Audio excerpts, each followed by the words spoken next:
It's a delight for me to talk to you about plants and mushrooms and herbal supplements because it takes me back to the roots of my lifelong interest in poisoning. When I was 4 years old, my older brother and sister conspired to give me a handful of vitamin pills, telling me that they were M&Ms. I found out quickly that they weren't, and that began my journey. At the age of 18, I had the fortune of watching a group of world travelers in India become intoxicated with something called datura, which we'll talk about in a few minutes. And they experienced significant hallucinations, difficulty peeing, confusion, and so on for several days. So I'd like to tell you some stories. I can't hope to cover all the field of plant poisoning, mushroom poisoning, and herbal and dietary supplements, but I'll tell some stories that help to illustrate some interesting points. And the first story is one that you've probably seen in the storybooks about a young princess who ate part of an apple that was given to her by a wicked witch, and you know that she was found comatose and unresponsive, as if in a deep sleep.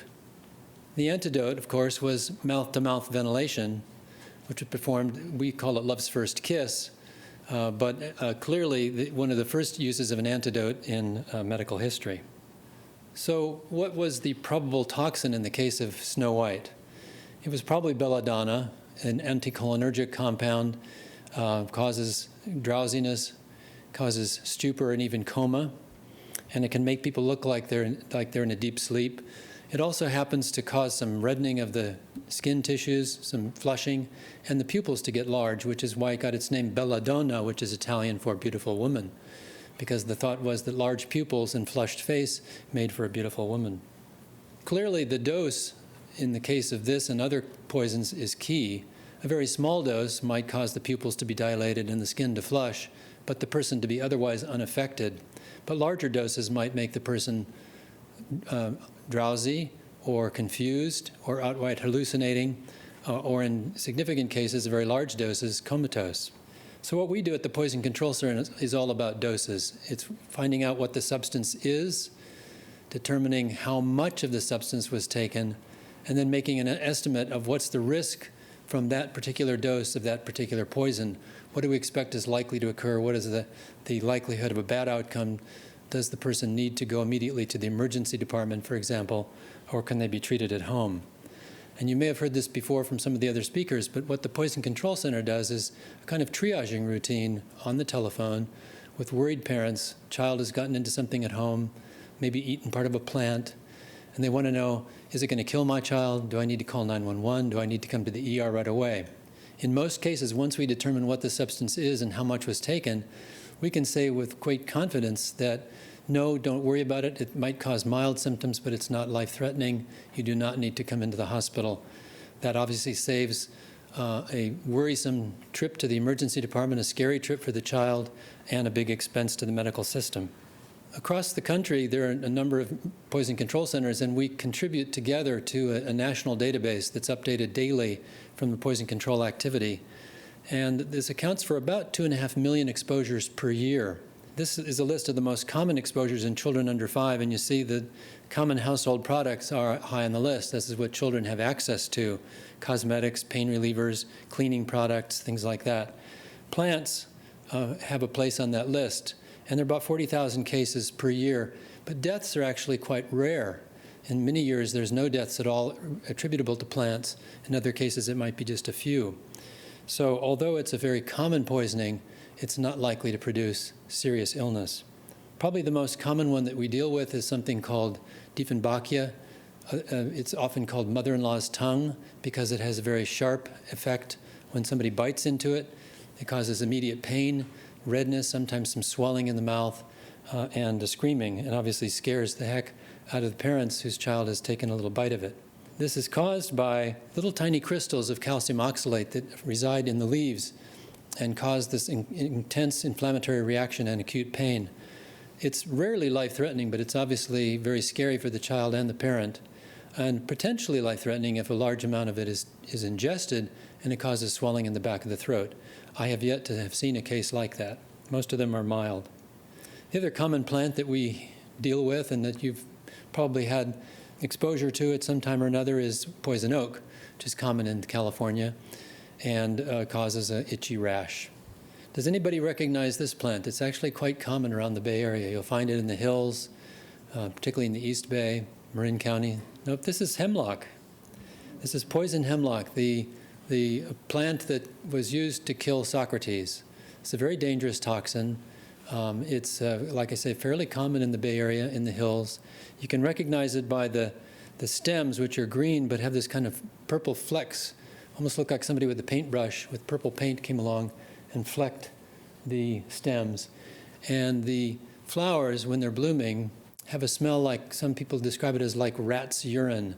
If you ever worked in a biology lab where they had rats, there's that unique odor of rat urine that you can elicit when you crush the leaves or the flowers. Now, poison hemlock is sometimes mistaken for wild carrots. So people that are looking for natural food in the environment need to be extraordinarily careful. And I'll come back to this again, particularly when we talk about mushrooms. You need to be careful what you're picking and eating and be certain about what you have. Become an expert before you eat, so you make sure that you don't eat the wrong substance and pay dearly for it. How about this plant? This is very common. You see it on most of the roadways between here and Davis. This is oleander.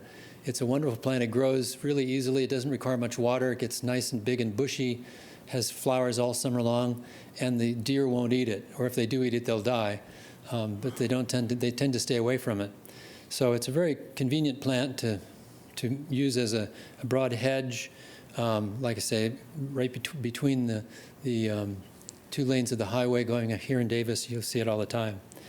There are a lot of, this is quite a dangerous substance. It contains cardiac poisons that are similar to digitalis, and it has caused some deaths, but probably its bad reputation is overblown. There have been stories about Boy Scout troops that were poisoned when they used the stems to cook their hot dogs, and the poison came into the hot dogs. As far as I know, that's an apocryphal story. The cases we've had where people got seriously ill or died was when they were intentionally trying to kill themselves with it, brewing a tea, soaking the leaves for a long period of time, getting a very concentrated effect. But from a simple child chewing on a leaf momentarily, cooking hot dogs, not any cases that I'm aware of. This is the foxglove plant. This is the source of digitalis. It's a very useful drug. We know it as digoxin, which is very commonly used to treat atrial fibrillation. And it is a very useful drug. Like many drugs that we get from plants, very useful. But like any drug, any poison, the dose makes the poison. So a small dose may be helpful. A large dose could be fatal. Does anybody recognize this plant? Well, it says pampas grass on it, so obviously you should. This is a very common plant in the Bay Area. And we did not realize how toxic it was until we had a case some years ago, a family of recent immigrants from Laos who were taking the roots of this plant out of the Berkeley Marina and using the roots as a substitute for bamboo shoots. And they had done this a few times before without any harm. But at this particular time of the year, there's certain times of the year that this plant produces cyanide in its roots. And they became extremely poisoned. The young child who had eaten most of this nearly died from cyanide poisoning from the roots of this plant. So we've discovered, after this case from some of our colleagues at UC Berkeley, that the plant is edible most of the year, but not at the certain times of the year when it generates these cyanogenic glycosides. This is a drug known as Datura stramonium, or commonly called Jimson weed.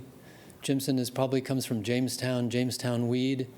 This plant was growing outside of Jamestown, and there's a story about British soldiers during the Revolutionary War who made a salad from this plant. Looked like nice green, good leaves for a salad, and became intoxicated by it. This is an intoxication that's very similar to that of belladonna, the drug that brought down Snow White. And you'll see the picture here from Alice in Wonderland, the Mad Hatter's Tea Party. This is a drug that can cause intense hallucinations, erratic behavior, delirium, and so it's associated with this plant. And this is the one that was at the center of the cases that I saw when I was 18. This is one of my high school classmates who, besides his interest in guitars, had a lifelong interest in drugs and alcohol, and was an expert in all things related to that. This is the plant known as datura. The seed pods look these kind of spiky seed pods. The seeds are known as datura seeds, and in Indian mythology, datura was a drug that was to be taken only by Shiva. Shiva is one of the three triumvirate gods in the Hindu mythology. Shiva was supposed to be the only god that was capable of withstanding the effects of datura. Well, this group of world travelers that I came across thought that they could try this datura tea and got more and more intoxicated. The interesting thing about this is that not only does it make you intoxicated, but it makes you very thirsty. Your mouth gets very dry. So they were making this tea. They were drinking more and more of it, of course, because their mouths were so dry. And as they became more and more intoxicated, they became blind because of the effect on vision. It blurs the vision. And they were unable to urinate, another effect of the medication. So here they were full of fluids, dry mouth, drinking more fluids, rolling around in agony because they couldn't urinate. And this went on for 2 or 3 days. We have a way of remembering the anticholinergic syndrome, which is what they were experiencing. Mad as a hatter, going crazy. Blind as a bat because of this effect on the vision. Red as a beet because the skin gets very flushed. Hot as a hair because they can't sweat, they get very hot. And very dry as a bone. This is Ricinus communis. Does that ring a bell? Ricinus communis? It's also known as the castor bean plant, but there you hear the name ricin somewhere in there. This is the source of ricin and the castor beans, and here are the castor beans.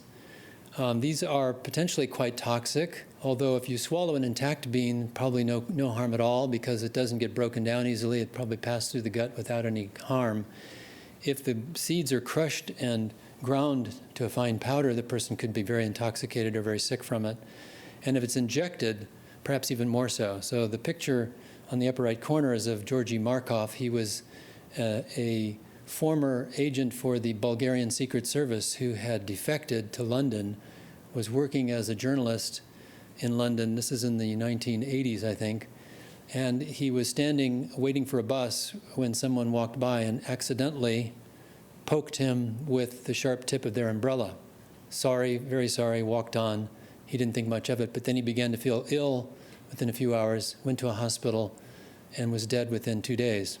And it was thought that he had been injected with a tiny pellet containing ricin. So the ricin has had a outsized kind of reputation in the world of poisons to be used in sort of warfare-type poisons.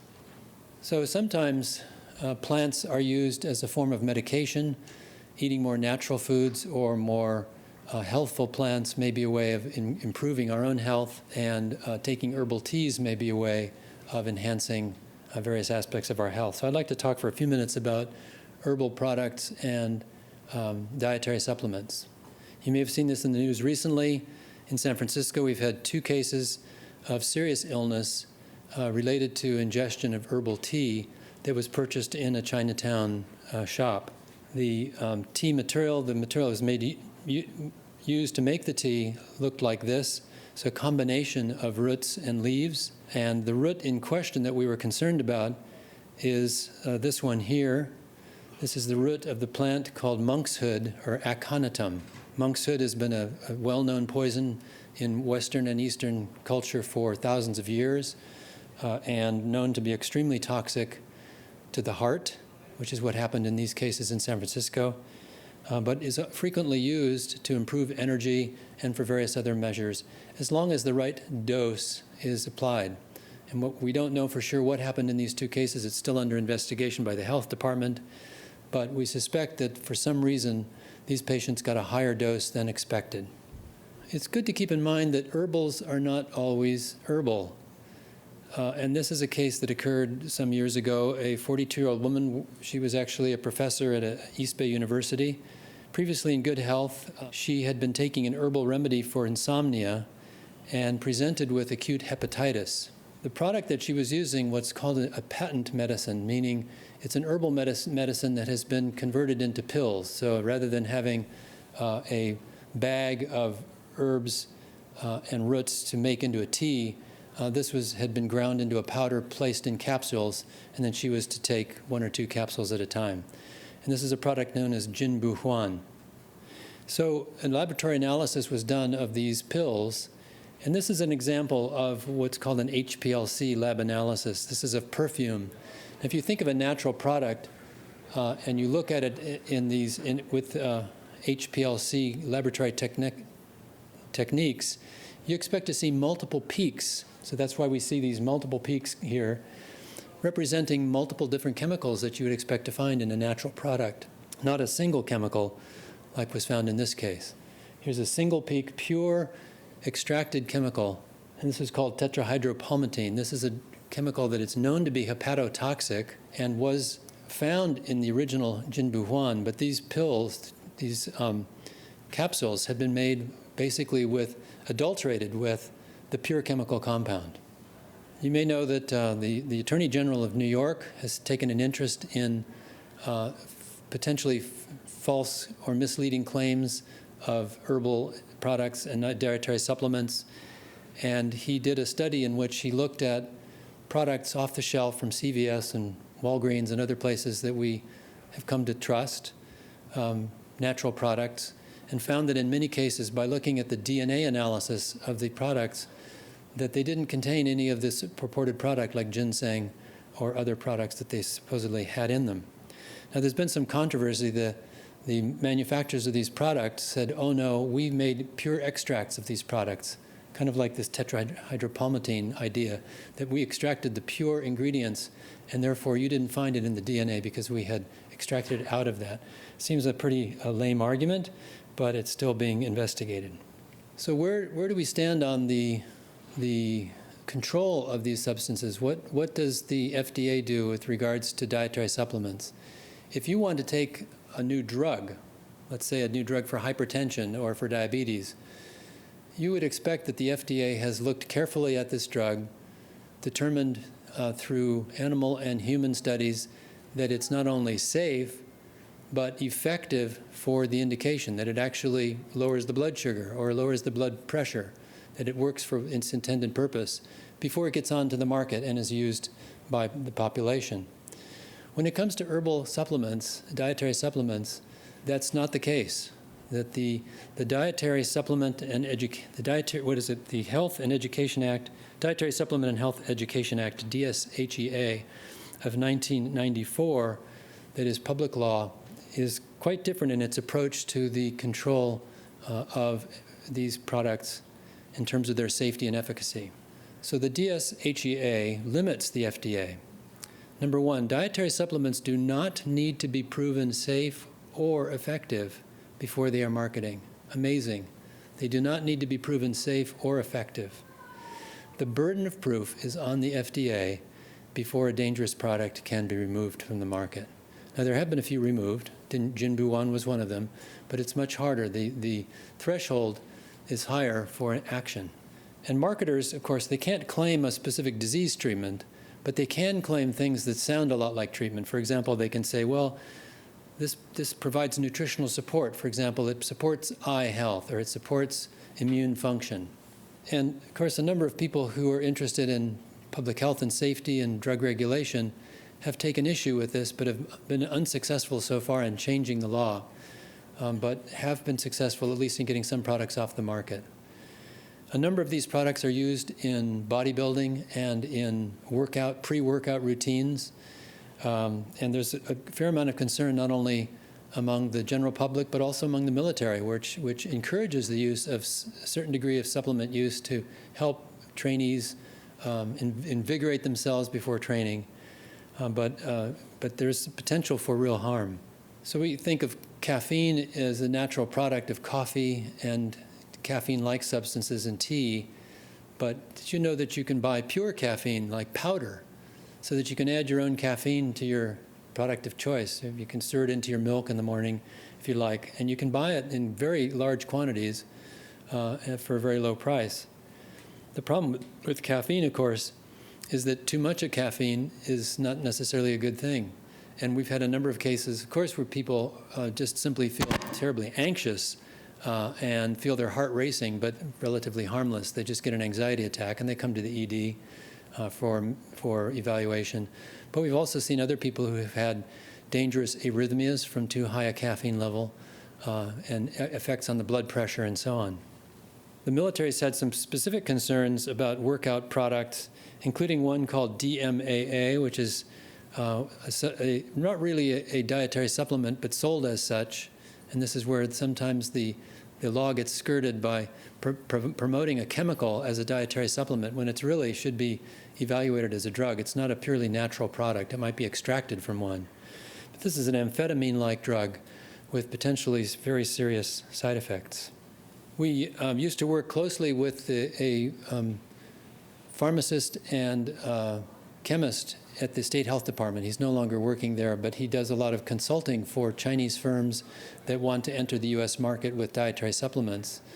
And he said that he would test products in his lab and that he had never, ever come across a herbal product that was supposed to be used for erectile dysfunction that did not contain Viagra. He said every successful herbal Viagra contains Viagra, not powdered rhino horn, not some other herbal product, but simply adulterated with a chemical product. And this Rhino 3500 is another example of a herbal sex-enhancing product that contains Viagra. We get a fair number of calls about homeopathy or homeopathic products. At the Poison Control Center, people are concerned because the child might have gotten into 8 or 10 homeopathic pills. And if we're certain that it's a homeopathic product, we don't worry. And that's because homeopathic products are diluted multiple times over. So you'll see on the side of the product things like 9x, 12x. And what that means is that the product has been diluted tenfold 9 times. So increasingly more dilute concentrations of the product. In fact, the whole notion of homeopathy is not to have really any residual product in the pill, any of the active ingredient, but only its essence is left behind. So we don't worry about any active toxicology from known homeopathic products. However, there are other products that are sometimes labeled or at least loosely called homeopathic, but they're really naturopathic, where they might be extracts of concentrated forms of animal products or minerals. So make sure that it's truly a homeopathic product before you decide that it's not toxic. So turning now to mushrooms, this is a book we used to read to our kids when they were little. My name is Nicholas. I live in a hollow tree. And when it rains, I keep dry under a toadstool. This is a classic storybook mushroom picture. The red top with the white warts on the top. And the other pictures here, you see the Wicked Witch holding a mushroom that has the white flecks on it, and then the little elf with the red mushroom with the white caps. So what is this product, or this mushroom? It's very well known to storybook time, and it's also well known in the Bay Area. This is known as Amanita muscaria, the red-topped mushroom, also known as the fly agaric. This is a mushroom you also find in the illustrated Alice's Adventures in Wonderland. Here's another picture, and it's not in color, but you can clearly see those nice big white warts. And the quote from Alice in Wonderland is, "The caterpillar said, 'One side will make you grow taller, and the other side will make you grow shorter.'" And sure enough, the hallucinations that are induced by this mushroom make people feel like they're extremely big or extremely small. So this is something that's, again, been known for, certainly at the time of Lewis Carroll's writing, but actually for thousands of years, people have known that this mushroom can cause hallucinations. Most people that write about it say the hallucinations are not all that appealing, and unfortunately the mushroom also contains some other chemicals that make people vomit for an hour or two. So you'd have to really be desperate, I think, to want to get high on this mushroom, be willing to put up with the vomiting, and then have the hallucinations go on for a few hours after that. Now to the deadly Amanita. So the previous one was Amanita muscaria, the red mushroom. This is Amanita phalloides. Amanita phalloides grows in the Bay Area, very much so. There's every year, in fact, our colleagues and friends in the Mycological Society in San Francisco tell us that there are more and more of these mushrooms growing. They just love the temperate climate. They grow under oak trees, associated with the roots of old oak trees, and they grow everywhere. So be cautious about these. There are a number of dogs that die every year in the Bay Area from eating these mushrooms, and we get probably half a dozen to a dozen cases per year, depending on the year, of humans ingesting these mushrooms and becoming ill. This is also known as the death cap. We've been told by people who ate it that it was really tasty. They assumed that if it tasted good, it couldn't possibly be dangerous. They figured if it's poisonous, it should taste bad. Not so. Other people have said, well, I assumed if I cooked it, that would be okay. This is a poison that's extremely potent and is heat stable, meaning that you cannot kill the poison by cooking the product. It causes severe vomiting and diarrhea, but the vomiting and diarrhea is delayed, usually 8 to 12 hours after the meal. So people they eat this wonderful mushroom, it's beautiful, it's tasty. They go to bed thinking, what a great meal, and they wake up at 2 or 3 in the morning with violent vomiting and diarrhea. And if they are lucky enough to recover from the vomiting and diarrhea, which can be very severe, can be like cholera, just a tremendous volume loss from the vomiting and diarrhea, they may then succumb to liver failure because this mushroom attacks the liver cells and causes extreme liver injury. In the past, the only outcome with extreme liver injury was death. Now we have the ability to transplant the liver if there's a donor available.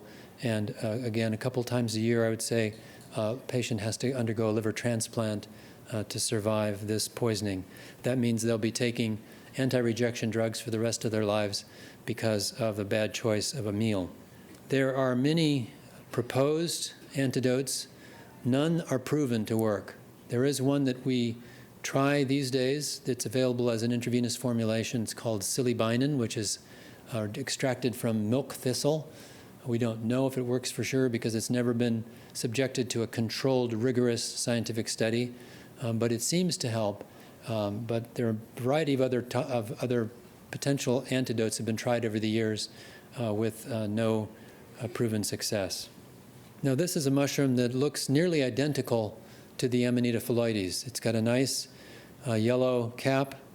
You can see the sort of remnant of the covering, this white material on the top. It's not sticky dots like the Amanita muscaria. It's more of a continuous thing. Sometimes it peels away quite quickly, though, and all you're left with is the yellowish top. The yellow can be more like bronze in color. This actually is an edible Amanita. This is edible, but it looks nearly identical to this one. And in fact, I've seen mushroom experts, professors from San Francisco State. We were on a walk some years ago out in Point Reyes looking at mushrooms. He and his postdoctoral fellows, they were showing us various poisonous mushrooms, and I saw them arguing over a specimen saying, oh, no, this is the edible one. No, it's the dangerous one. No, it's the edible one. No, it's the dangerous one. And they saw me looking, aghast at them. They said, yes, that's why we never eat the so-called edible Amanita. I know people who do, and they say, well, I can tell the difference. There are some very subtle differences, certain times of the year, and so on. But my advice to them is there are old mushroom hunters and there are bold mushroom hunters, but there are very few old and bold mushroom hunters. So better to stay away from all Amanitas, not take the chance. They both apparently taste very good. What about one of these? Would you even consider eating one of these mushrooms? They look pretty disgusting, right? Some people call them like a brain on a stick, and the one on the left. The one on the right is a morel. I've actually eaten morels in a restaurant, morel soup. I was a little bit nervous about it. I don't ever like to eat the wild mushroom offered on the menu because, do you know what? In California, and really as far as I know the rest of the country, there is no certification program for wild mushroom pickers. There's no certification program. There's no state regulation of wild mushroom pickers. That means I could go out into Point Reyes and pick a bunch of mushrooms and sell them to a restaurant, and if the restaurant was crazy enough to buy them from me, they could put them on the menu and cook them up and serve them. The good news is that we are not aware of any cases of Amanita phalloides poisoning occurring from a restaurant meal, so that's good. But it just still scares me that there is no certification program, no required testing, like an exam that you have to take, or maybe prove that you know what you're looking for and so on, to be certified as a mushroom picker in California. So that's why I don't eat wild mushrooms on the menu. So the one on the left here is known as the false morel. It doesn't look a whole lot like the true morel. They both are kind of funny looking and not particularly tasty. But the one on the left is actually quite dangerous. It can also cause liver injury. It can cause convulsions. And although some people think you can eat it if you prepare it correctly, that is, you parboil it and then throw away the water because it's a water-soluble poison. Others have said, well, even if you inhale the steam coming off the parboiled mushroom, you might become intoxicated by it. But the mycologists that I know say, well, yeah, some people do eat this if they prepare it carefully. We had a case a few years back of an incident where some mushrooms were being sold at Whole Foods and Berkeley Bowl, and they looked just like the false morels. In fact, we got a call one evening at the Poison Control Center from a woman who said, well, I got these mushrooms at Whole Foods and I brought them home and I was about to cook them.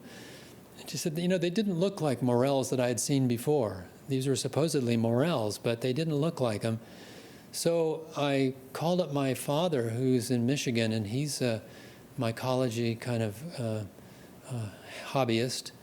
And I took a picture of the mushrooms and I sent it to him by email, and he said, "Oh, don't eat those! Don't eat those! Those are false morels." And this is the picture on the right there. So you can see they look an awful lot like. They have sort of a similar coloration and that same kind of brainy look. Gyrometra, in fact, is the name of the mushrooms. Gyrometra. And so the woman called us at the Poison Center and said, "My father says these are false morels, but they're being sold at Whole Foods and Berkeley Bowl." And it was quite a to-do, actually. We were on the phone with the health department to determine if we needed to remove these from the shelves on a Friday night, go to the media and make sure people didn't eat them. Fortunately, we were able to get one of our mycology experts to look at the mushroom specimens directly rather than just a photograph. And they said, no, these look almost exactly like false morels, but there's something called the snow morel. The snow morel. They grow in the Sierras, just at the snow line, and they are edible. They look a lot like the false morel, but they are edible. So that, luckily, we hadn't gone to the media at that point and destroyed the business of those two fine outfits. So that's the end of my remarks. I'm happy to take questions. I do encourage you, anytime you have a worry about a poisoning, somebody that you know or yourself took an extra medication by accident, accidentally picked up the wrong glass and took a swig, whatever, call us. We're available 24 hours a day. This 800 number works anywhere in the country. If you happen to be visiting Massachusetts and you call this number, you'll get the Massachusetts Poison Control Center. If you call us here, you'll get us. If you have a cell phone from the Bay Area and you're traveling, you'll probably get us as well, because it's tied to the area code and prefix. We're happy to answer your questions, and I'm happy to take your questions right now. Thank you.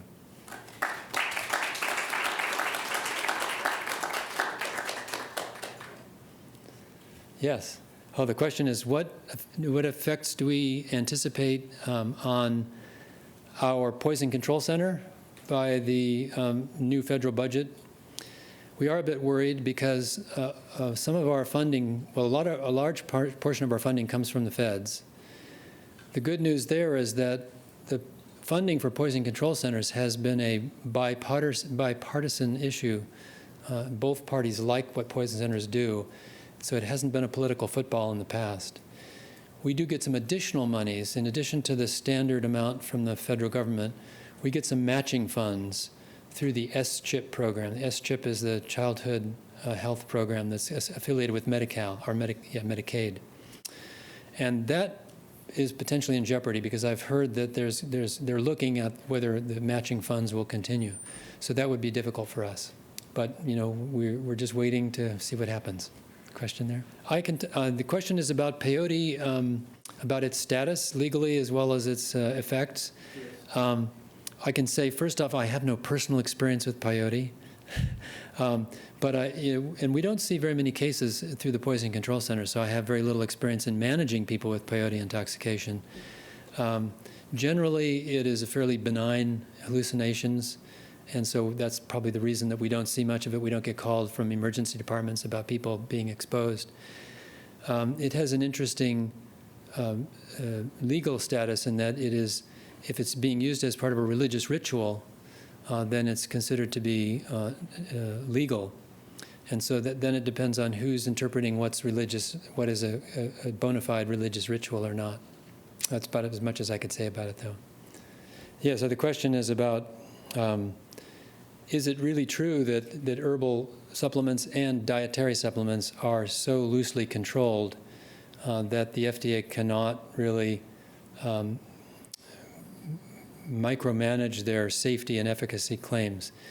Yes, by and large, that's very clear. The Dietary Supplement and Health Education Act was very clear in defining what the FDA could and could not do. And they breezed it off and said, oh, well, don't worry, if there's a problem, the FDA can step in. But the FDA has a high threshold to come in and to step in and say that something is a danger. They have to prove that there's a danger.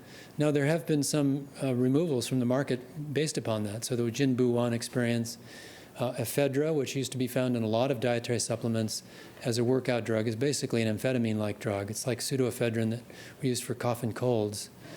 And that's also been removed from a lot of products based upon research that was submitted to the FDA. But it's difficult. It's a much higher bar than it is for drugs. In terms of the FDA's responsibility to how do I put it? The FDA is more shackled in doing something about it than they are with drugs. Yeah. So the question there is, even in civil matters, like if you tried to sue the company, which company is it? There's a number of shell companies that are constantly changing.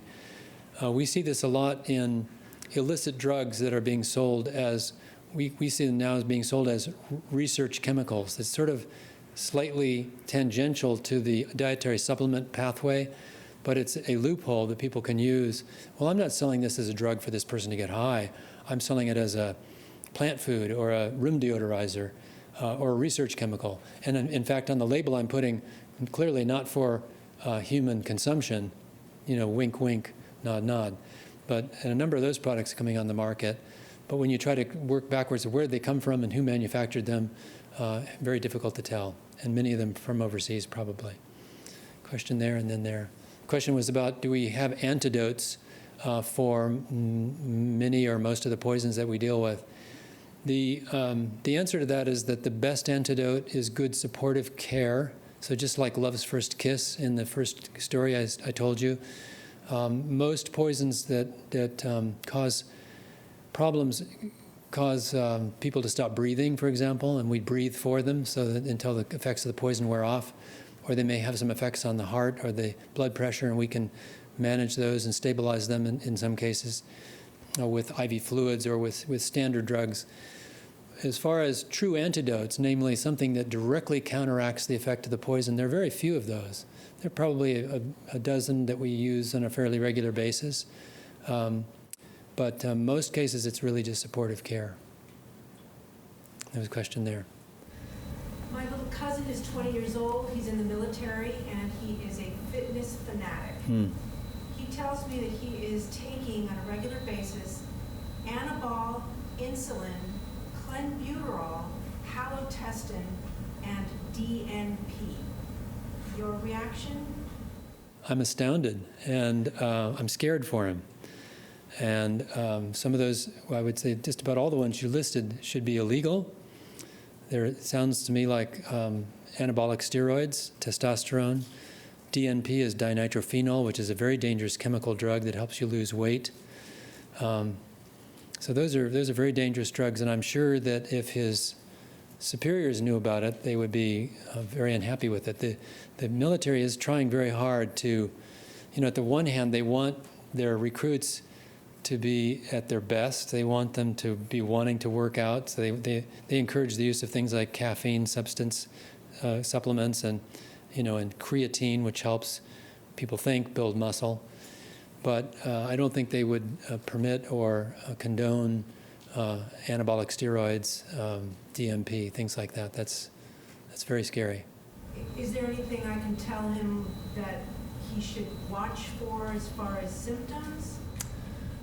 Well, clenbuterol, for example, can cause very fast heart rates, lowering the blood pressure, lowering his potassium levels, could cause cardiac arrhythmias. He could have a cardiac arrest. Dinitrophenol can cause the body temperature to go skyrocketing high. He could end up with hyperpyrexia or hyperthermia and have a cardiac arrest from that as well. And then, of course, the effects of the anabolic steroids are well known over time as well. So, no, it's very, very dangerous. Yeah, thanks for bringing that up. A question there and then in front. Thank you. Yeah, so a question is about, for FDA-approved drugs that have been through the process, how often do they evidence a problem? How often after they get on the market do they end up showing a liver effect or teratogenicity or something like that was unexpected? The good news is that it's relatively uncommon, but it does happen, and that's the reason the FDA not only tries to do a really good job before approving the drug, looking for those kinds of problems, but recognizing that they're probably not going to see rare problems until it gets out to a much larger population of people using the drug. They have something called post-marketing surveillance, meaning they require the company that's selling the drug to keep an eye out for the drug, to be looking for reports. And the FDA has a reporting system for people who think that there may have been an adverse reaction. So the companies take that very seriously and look for evidence of reports of things that didn't come up during the pre-approval process. One source that I like, which is related to what's it called, the Good Pills, Bad Pills newsletter. This is Sidney Wolfe out of Washington, D.C., affiliated with Ralph Nader, and he has I think he still has a drug newsletter looking for dangerous drugs that are on the market, telling people to avoid certain ones. These are these prescription drugs that are approved. He says, rule of thumb is, wait 7 years before taking a drug that's new on the market. When the drug's been on the market for 7 years, almost always, if there's going to be a problem that causes the drug to be recalled, it'll have been recalled within 7 years. If you can wait that long. I mean, if it's a new drug that's just tremendous and there's no other drug on the market like it, then obviously people are going to be tempted to use it earlier. But if you can wait 7 years. You had a question there. So creatine is what people use, the creatine, and it's related to creatinine. There's been a lot of interest in it. Does it cause kidney injury? Does it really actually build muscle? And as far as I know, the answer is not clear. It's probably relatively harmless, and as far as we know, it doesn't produce any significant side effects. So a lot of people use it, but I don't know specifically about kidney stones. Have either of you heard about that? But it's definitely widely used, and probably pretty safe. So question about adverse effects from statins. We don't get the reports very often because if somebody takes an overdose, usually with overdose we don't see any problems at all. The problems with the muscle injury from statins has been with chronic use, with daily use for months. And that's a real side effect. It's relatively uncommon, but it's common enough that it's been widely reported. And it's a reason why many people stop using the drug, is that they get muscle aches. In some cases, that can be quite severe. So, yes, a lot of people are taking them. I think they're good drugs, and they're certainly people who have serious cholesterol problems that can't deal with them through exercise and diet. They may need to be on them.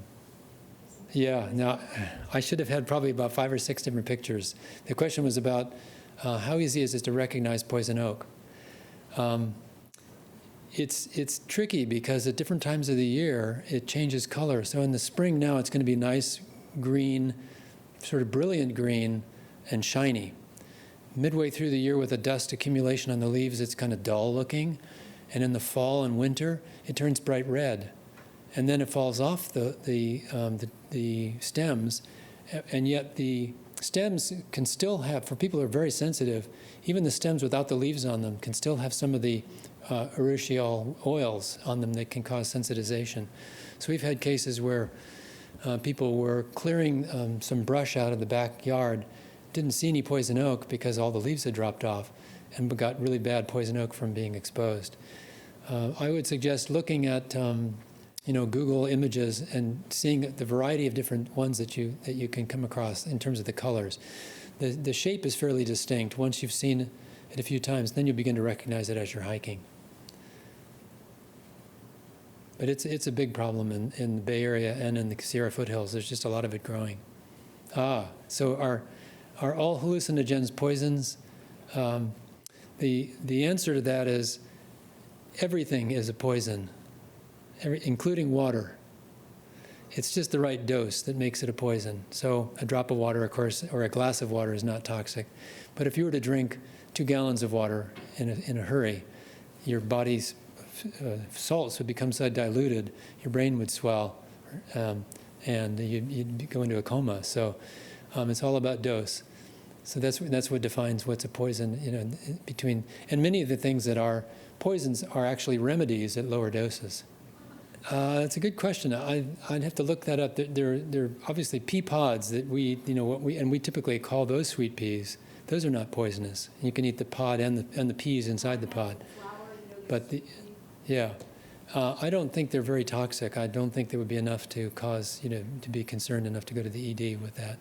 Some of the sweet pea family may have some. Are you looking it up for me? They may have some relationship to the tomato plant, for example, which is also sometimes called poisonous in a very low degree of toxicity. And that's an interesting point that you bring up, or that you caused me to think about. Many of the common names that we give to plants apply to more than one plant. And one of the plants might be toxic and the other non-toxic, or they might have different toxicities. So there's, for example, hemlock. There's hemlock that, like described with the purple stems, and that's just called poison hemlock. There's another kind of hemlock called water hemlock, which looks like a wild radish, and it doesn't have the same look at all. It doesn't have the stem like that. It has a similar looking flower pattern, but they're two completely different poisons. The water hemlock causes convulsions, whereas the regular hemlock does not. So many different examples of common names of plants that are shared by more than one plant. What we usually do when someone calls us with a concern about a plant exposure, and I don't know if that happened in your case, if you call the Poison Center, we'll say, take the plant in question to a local nursery, and then call us from the nursery, and the nursery can give us the botanic name. And then we know we're working with the right information. Yeah, do we deal with questions about poisoning of animals? We do get calls about animal exposures. We recognize that we are not experts in animal health, and although we know something about the effects of the poisons in animals, because they're very similar in most cases, there are some important differences. So we usually refer the caller to the National Veterinary Poison Control Center. There's a national 800 number. I think they're located in Chicago. They, unlike our poison center, which answers all of our calls for free, this poison center requires a credit card before they'll answer your question. But it's not unreasonable. I think it's about $50. And we recommend it because, again, there are important differences. For example, just to give you a couple of examples, I don't know a lot about poisoning in animals, but I know, for example, that cats cannot take Tylenol. Cats can get very sick from Tylenol, even in regular doses. So, we say, well, we can give some general advice. We might even find it in our Poison Index, which is the poisoning information resource that we use. Often has a little bit of information about animal poisonings, but we just don't consider ourselves experts enough to deal with it, especially if it's something potentially toxic. So that's a good point, that in fact you don't need to go to a GNC. You can go to local food store and find whole shelves full of dietary supplements. Your CVS store has a whole section of that as well. And how much of the effect is placebo? Some studies suggest that placebo effects is as high as 35%. Even when people know they're getting a placebo, by the way, they'll have some benefit from a placebo, but certainly a 30 to 35% improvement is quite tremendous. So who knows? Some of these products haven't undergone enough testing to be able to say for sure that they might work. Actually, they might work very well. We just don't know because it hasn't been proven in a scientific study. And there must be some reason why people have used them for thousands of years. Although I hate to think that people are using powdered rhino horn only because it looks like an erection, not because there's really any benefit to it. So there's a lot of products that are being used for all the wrong reasons. Synthetic testosterone should be pretty much equivalent to natural testosterone. So it might be some variations on it, a slightly altered chemical structure, but the intention, of course, is to act like testosterone and to have the muscle building effect of that. So it's not harmful? Not harmful? Well, depends on who you talk to. Anabolic steroids, have, obviously they do help build muscle. They have other effects as well that are maybe not so desirable, but, okay. Yeah, so they're all basically, testosterone and other anabolic steroids are all designed to increase muscle mass. Yeah. Question is about someone who surreptitiously puts something in a drink with the intention of incapacitating the victim for purposes of robbery or sexual assault. And one of the products that was being used for this purpose is called Roofies. Comes from Rohypnol. Rohypnol is a brand name of a product it's a type of sedative drug that's very similar to Valium. It's a sleeping agent. And it wasn't available in the United States, but people could buy it in Mexico. They would go to Mexico and buy lots of this stuff. And it was desirable because it made people very sleepy and they'd forget what happened to them. And it was easy to dissolve in the drink. That was the real benefit of Rohypnol, was it was easy to dissolve in the drink. And because it wasn't a drug used in the United States, then the usual screens that we do, the blood and urine screens looking for the drug, if we suspected somebody had been poisoned, it wouldn't show up because it was not a drug that was used in the U.S. So that's not so much the case anymore. The manufacturer of Rohypnol changed the formulation so that when you put it into a drink, it actually kind of flocculates and makes a big kind of weird color and makes the drink look really strange, for one thing. So that's changed. It's harder to sneak it into someone's drink. And the toxicology screens have evolved so that they're more likely to pick up Rohypnol in the drink. But there are other products that can be used for this purpose. So anything that will cause a person to be sleepy has probably been used as an agent of assault. And what we call them familiarly is a Mickey Finn. Have you ever heard that term? And you see the movies from the 30s, someone opening up a little paper packet and pouring in a white powder into someone's drink. That was probably chloral hydrate, which was the Mickey Finn that was popular in the 30s, a sleeping agent. Echinacea is plant-based, and as far as I know, it's safe. Yeah. Oh yes, have there been poisonings from cannabis? Yeah, we actually, fair number of calls about cannabis, children getting into products. And particularly now that there's these more concentrated products, not only the marijuana leaves themselves that are more potent, but the concentrated tetrahydrocannabinol products.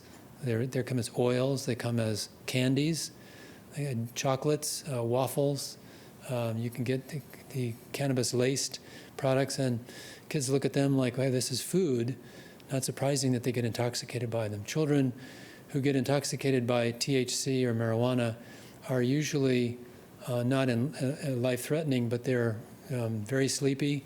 They're very goofy looking. They have difficulty walking. We call it ataxia. They're stumbling, and it lasts for a day or two. Some of them end up being hospitalized. And with the coming legalization in California next year, we're anticipating an increase in the number of cases where kids inadvertently get into these products. In Colorado, they set about trying to prevent these exposures by requiring that any cannabinoid product that was being sold had to come in with a child-proof container, like a Ziploc bag with a kind of a lock on it. And I think that has kept down the number of exposures. We had a case, was it last year, the quinceañera party in the Mission? There was a large party celebrating a 15th birthday, and there were some gummy candies there. And apparently, somehow, I still don't know that anybody's figured out where they came from, but they were clearly cannabinoid-containing gummies. And, kids were eating them because they were candies. And there are a number of kids and adults that got intoxicated, end up in ERs around San Francisco. Yes, so the synthetic THC is another problem, and we see a fair amount of this. There are a number of chemicals that act on the body like marijuana, like THC, but they don't show up in the toxicology screen for THC. So if you're required to do a drug testing in your workplace, if you're a bus driver or truck driver, police officer, whatever, and you get random drug tests, and marijuana is one of the things they're looking for, and you want to get high once in a while, but you know that the drug test may remain positive for a few days after you get high, then maybe you'll try one of these synthetic marijuana pills or products because it won't ruin your drug screen. The problem is that, like other products we've talked about where they're being made overseas in clandestine chemistry labs, there's a new one out every week with a new methyl group or a new ethyl group added to the chemical structure. We have absolutely no idea, sorry about that, we have absolutely no idea what the effects of those chemicals are on humans, let alone animals or anyone else, because they haven't been tested. So they generally produce marijuana-like effects, but they can also produce seizures, hallucinations, tachycardia, cardiac problems. So it's a real Wild West story out there with the synthetics. Okay, that's a good question. So the difference between intoxication and poisoning, because we kind of use those not quite interchangeably, but often in this, talking about the same drug. And generally we mean, so if we say a low dose, a beneficial effect, we'd call it therapeutic. But if someone's intention in using the low dose was to get mildly high, we'd call them intoxicated. If you drink 2 beers, you get intoxicated with the alcohol. That's not quite poisoned, although someone might say, well, it's a mild degree of poisoning, so it's on a kind of scale. But usually we'd be thinking poisoned by alcohol, you'd be thinking more like, well, he had 10 drinks and he was found under the table barely breathing.